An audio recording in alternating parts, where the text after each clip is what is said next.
And my name is Silas Kiriinya. I'm a counseling psychologist and the CEO of Amazon Counseling Center.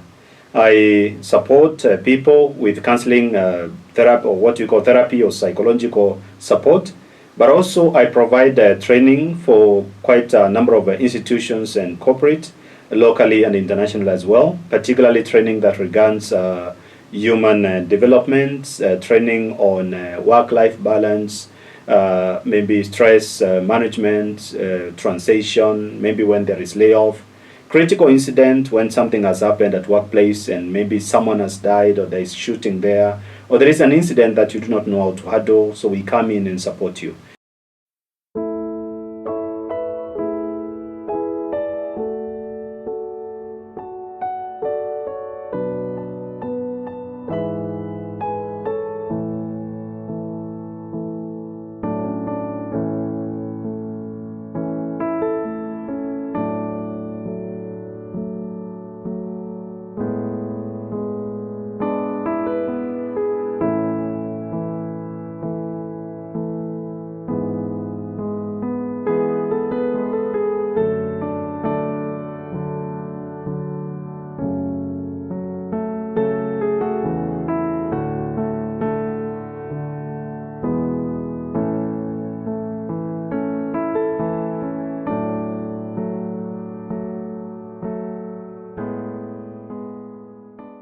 That is the kind of work that I do almost on a daily basis. And of course, trying to reach out to the society through the radio, through the other forms of media, been to quite a number of TV stations, writing materials, print media, like for example, newspapers. So we do all that basically to to let people know that mental health is a big thing. And we need to work on it. We need to help each other. We need to support each other. We need to know when we are struggling and where to find help at the same time.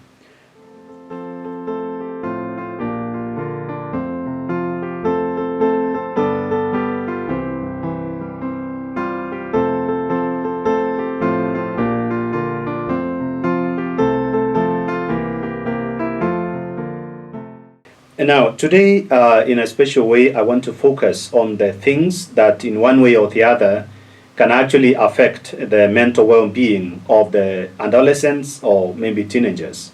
Now, last week, I remember when I was towards the end, there were quite a couple of questions, and the questions were focusing more so on how can we help them, the teenagers, the adolescents, so that they're able to really remain fit mentally. Now, looking at that, there are so many other factors. It's not like there's one particular thing. And again, remember, when you're dealing with human beings, every human being is unique in their own way. And I look at situations where children have grown up in the same family, with the same factors, same challenges, but actually their development and also their outcome in life is really different.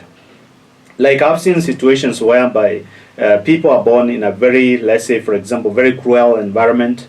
Maybe you're born in a slum where there is violence, there is poverty, and many other things happening. I've seen people who have been born in war-torn areas, and still they develop like really normally. Sometimes they don't have even what you call PTSD. PTSD is a mental illness that actually you incur, particularly when you go through traumatic experiences.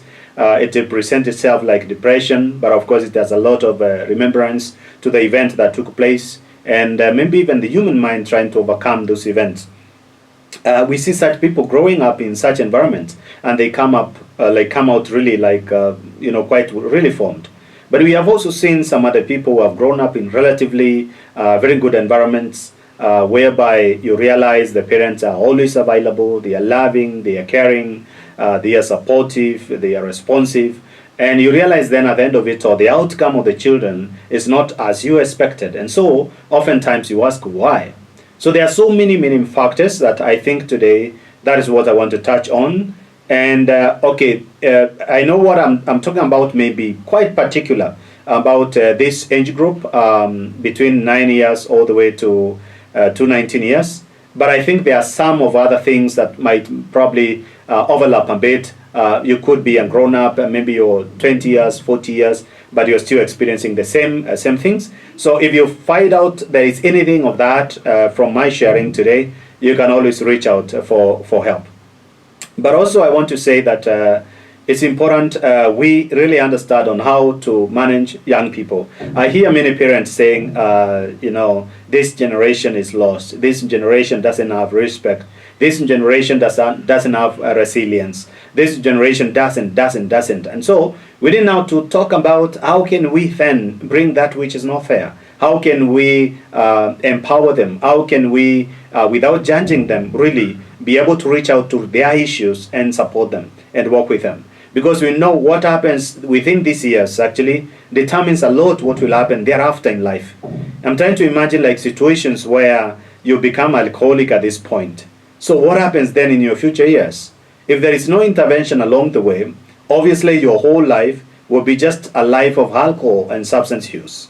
If at this life you're well-mannered, in this case, or you have established a very good mental health, then it means you're likely also to provide the same to your family, to workplaces, and all that. And so that's why this age is really, really essential.